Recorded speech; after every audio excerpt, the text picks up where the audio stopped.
Welcome to another Brewster podcast. This is the second segment of a series covering recent free agent signings. I'm Ted Schmidt, and with me are Stephen Lane and Randy Weigand. This picks up right after we left off in the last piece, finishing up the JLA, and we'll dive right into the Johnson League Southeastern. The Johnson Leagueville is the next division. The Leagueville division. Huntsville needed, I think they needed a front-end starter. I think they needed some relief help. They needed a shortstop. They needed a right-handed outfield bat. And what they need is your old player, Steven, Mr. Yelanian, to remove his head from his posterior and start playing like the player that he can be. They signed Paul Warren. They signed Pepe Castillo, another one of your guys. And they signed Esteban Velasquez. The new closer is the old closer. I think that's almost the same deal they signed when they traded him before, which is fun. But since this is involving one of your pitchers who Randy doesn't think is any good and you would probably like to defend, how do you feel about Pepe Castillo in that signing, Steven? I think Pepe's had his day, and I think that he is well into his decline, as much as I hate to say that. I think that the 3.61 ERA in Huntsville last year is a mirage, and he's more like the 4.65 ERA guy or worse that he was in 36. I think that's fair. My notes on him say lefty and alive. I've got one of my favorite. Comments here, Ted. It's one I've broken out many times in the past. All of the forks are there, but he was somehow competent last year. I think he's missing some forks, man. I think if you squint really closely, you can see that there's a fork missing from his dining set. There's 9 forks, there's not 10. Or is a typical dining set is 12? He took the forks from Jody Nunez and stole them all. Oh. And inserted them into himself. I don't think you can say that a guy has all the forks when you just put up a 3.61 ERA, even if it is a mirage from the master. Well, like I said, they're there. The forks are in the room. I don't know if they're in his body. Okay. The forks are just looking at him hungrily. Just a set of. Regardless, it's $1.5 million. Yeah, it's totally fine. If he's done, that's the easiest thing to cut. So Yeah. I mean, this is as much as I said on the podcast with Ted that Pepe Castillo deserves no money, and that's almost no money, which I'm sure it on some level hurt you, Stephen, given that he's your guy. Yeah, $1.5 million is fine because in the end, if he puts up a 9 ERA in April, which is, let's face it, not unreasonable, Pepe Castillo at this point, yeah, then he can just go away and Stever can eat the money and he's fine. I really like that Paul Warren deal, right? Yes, I do. I got lazy in free agency because I thought I was going to blow all my money in IFA, so I didn't. I'm usually scouring the lower ranks of free agents for deals that I can get like this, and I just didn't do it this year. And then I didn't make any money in free agency, so I blew it all on the DH that I'm going to put in right field and hope that works out. But so I still didn't care for 100 games. Yeah, for 100 games until he gets hurt. But hopefully not during the playoffs. No, I like the Paul Warren deal. The Paul Warren deal is one of my favorites of the Johnson because, yeah, he's a fourth outfielder, but he's a good fourth outfielder, and you're paying him less than $2 million a year, which is less than a lot of people are paying their fourth outfielders. Right? So, what a price! And well done, Stever. For Stever, for someone like Stever who is so platoon heavy. It's even better, right? I would love to have Paul Warren at that price. That would. I'm rolling out another former San Antonio guy in is it Jesus Fernandez? Is that who I have? And Mike Manning, and I think Paul Warren's better than either one of those guys. So I think he'll find some way to get Warren 400 at bats, and he'll probably put up a 110 WRC, and he'll be fine. Yeah. Esteban Velasquez, I don't know. Yeah. Oh, sorry, Steve.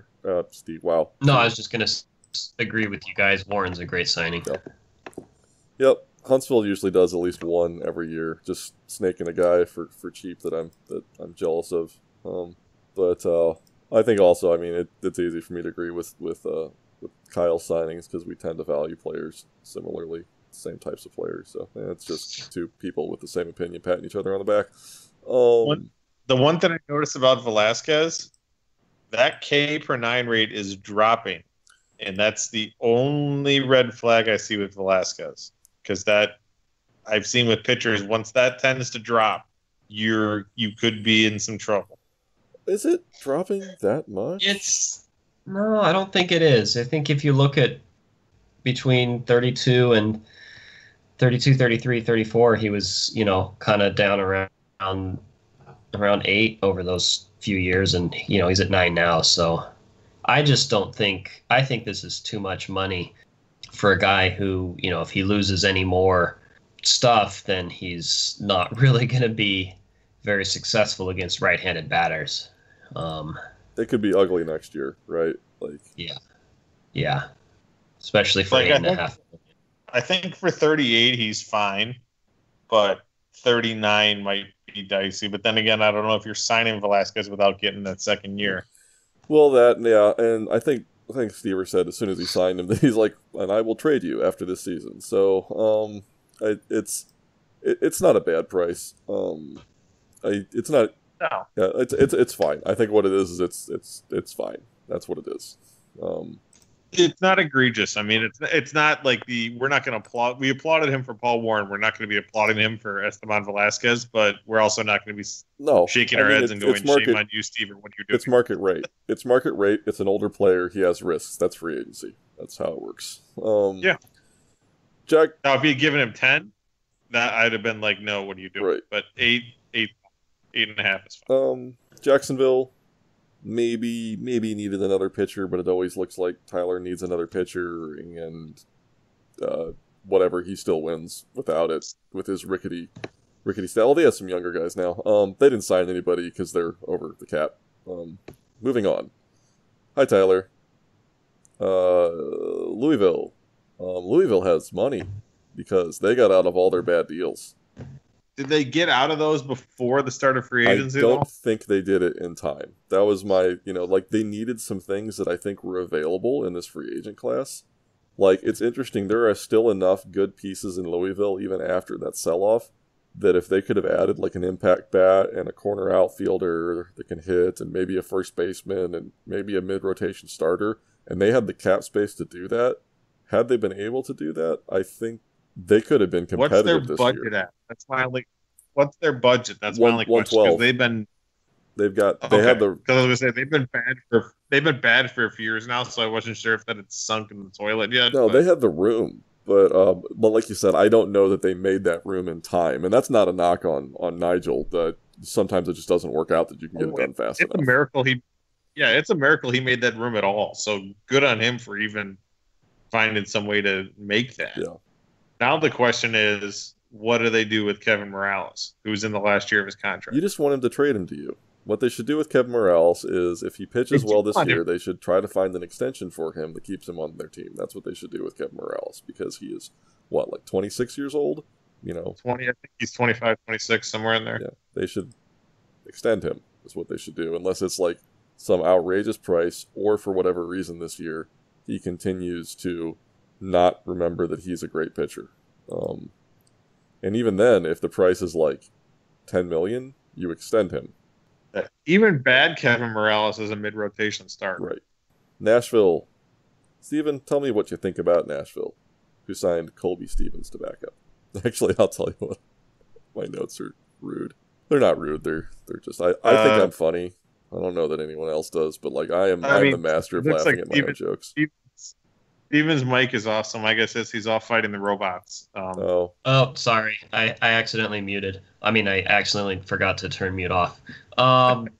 Stevens is fine. 1.2 for, I don't know. Hopefully this is his backup catcher. Well, you say that.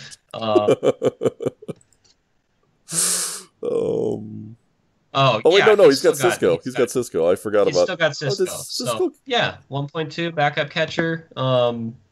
I was thinking somebody else. He can catch and throw. That's fine with me. Yeah, I think that's totally good. We'll let you do something more interesting than that. Pinch run too. I thought. What'd you say? I said maybe he can pinch run too. Can he? Yeah, why does that's like the fastest catcher in the history of mankind? I noticed that earlier. I have to look. I didn't even see this. Yeah, neat. Well, that's pretty cool. He once stole 58 bases.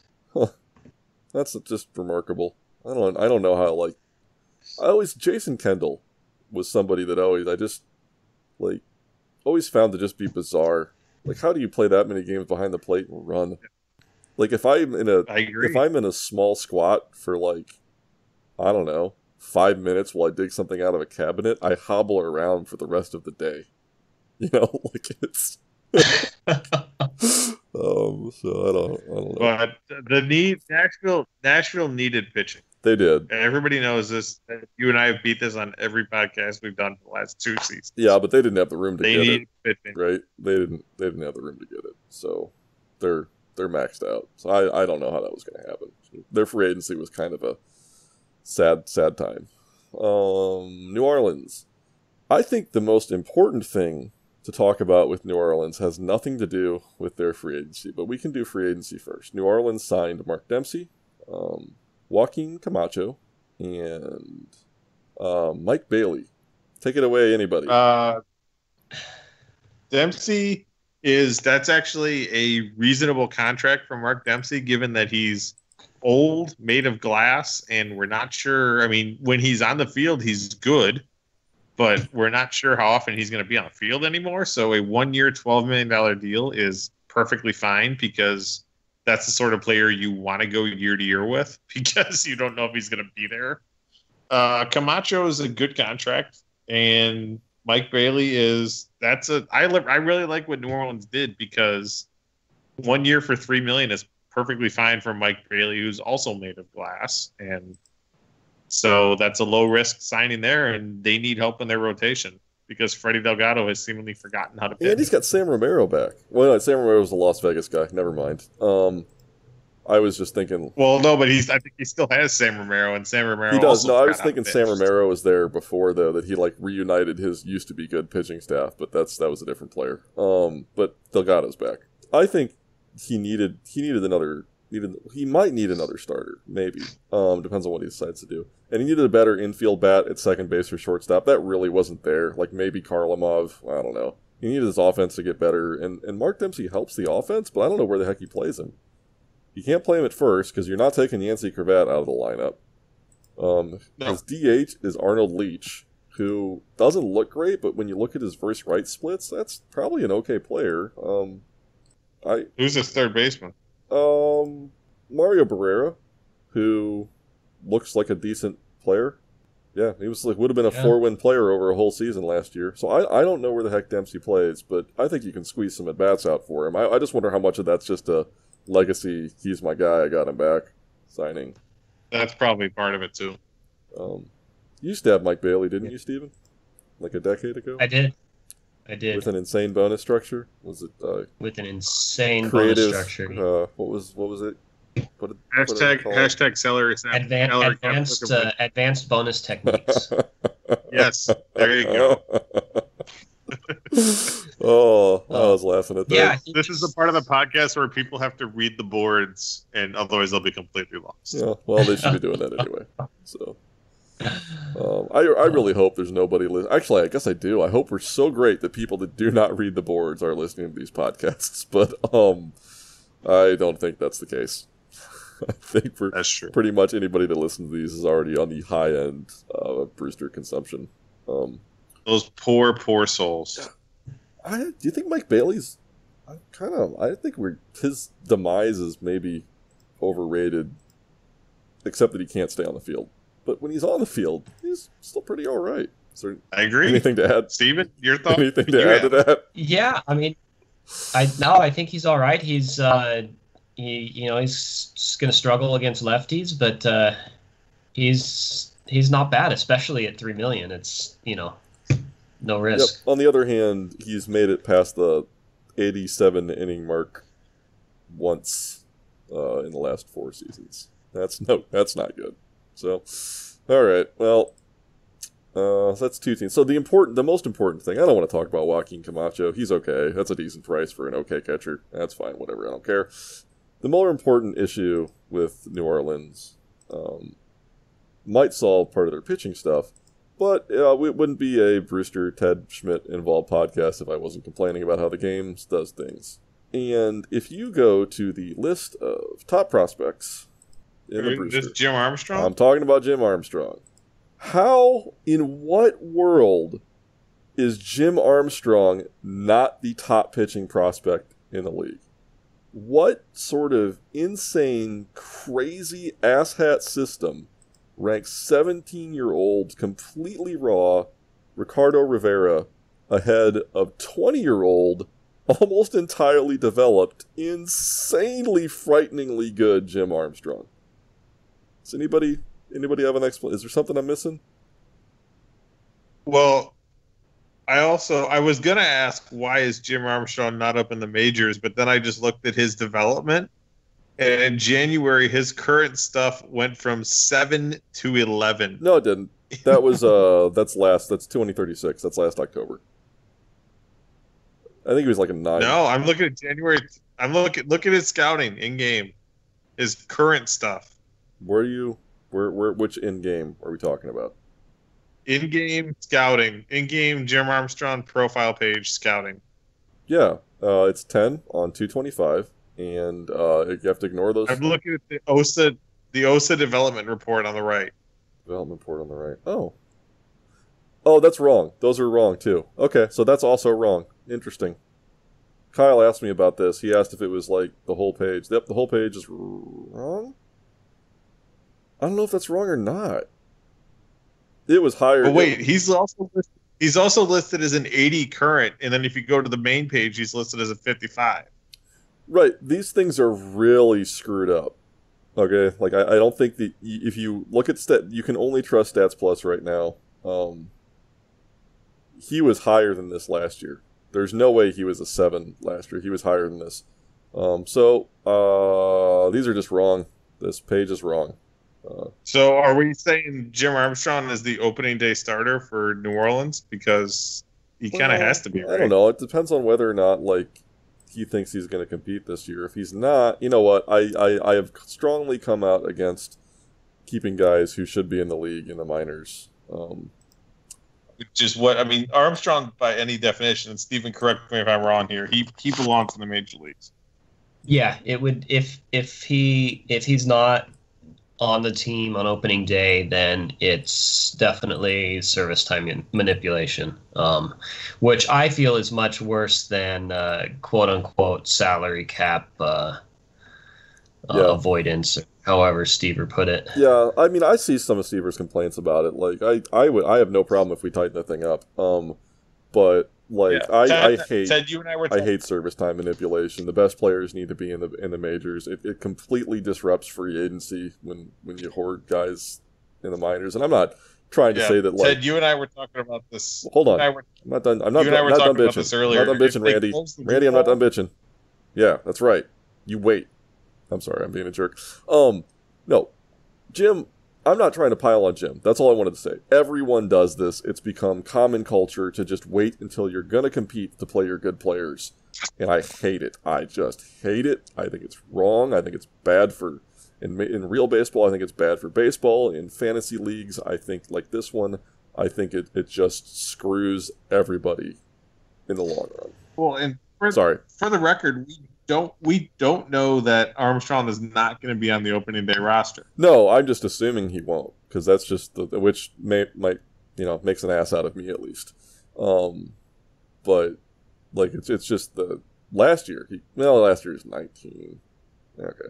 What I'm doing right now as I'm clicking, and I'm going to edit this part out, is I am looking up Jim Armstrong so I can prove that I am not insane, that the in-game scouting reports are total garbage. Yep. Yeah, so if you look at the OSA scouting reports, Jim Armstrong's stuff potential all of last season was 10. Not the OSA, I'm sorry, the Stats Plus. The Stats Plus scouting reports are correct. They're the only ones that are correct and reliable. Does Stats Plus show over 10? I know sometimes I don't think it. I don't know. It may not, but no, it doesn't. It does not show. Oh wait, I don't think it does. I'm gonna have to edit all this out because I'm wrong. Because it says that his. Oh wait, no, yeah, this is fine. Never mind. It doesn't show over 10, but it shows that he was not a 7 last year. That is bizarre. I don't know what OSA is looking at. Like, his current stuff was not a 7 last year. That's really weird. I didn't notice that. When I did notice, when I was posting on the boards about how it's goofed up, I don't look at those like other pages because I don't find them helpful. Like, I don't look at any part of the scouting report except this top left box. So I didn't read this other stuff, but it's wrong. So that's frustrating, and will make this more and more difficult. Okay, but yeah, back to the point. Like, what? Like, where? What? I don't even... What can the algorithm even be? Like, that I could see maybe just due to the rarity of movement, saying that Ricardo Rivera is this legendary, impossible prospect. But, like, it's been different guys, and Armando Feliciano, I would say, is not notably better by any stretch of the imagination than Armstrong. And he's 18 and not developed, and Armstrong is ready to go. Like, it's right? Like, this, it's bizarre, right? Like, that doesn't make any sense. Yeah, I wonder. Okay. I wonder. I agree with you, but I wonder if part of the issue, especially when it comes to Rivera and to a lesser extent Feliciano, is the fact that they throw so many pitches and they all have the potential to be good, whereas Armstrong throws 3 incredible pitches and that's it. Oh, so like maybe it's not going with it's not going with their actual ratings, but there's some sort of inner potential that it's calculating based upon, hey, all these pitches could improve. They could end up. That's interesting. It could be a thought. That's a good thought. Huh. Still, I don't know. Still, that's still wrong. I mean, I would rather have Jim Armstrong than either of those guys. Yeah, right. It's still wrong. Like, because what we know is that Jim Armstrong's pitches did in fact develop, and they are incredible. Like, he is super good. Okay. Hobby horse put away. Or is it a hobby horse? High horse. Well, I've got a lot of horses in soapboxes, so whatever. And that resounding thud concludes the portion on the Johnson League Southeastern. The next part, we will talk about the Sun Belt. Hope you enjoyed this. Thanks again.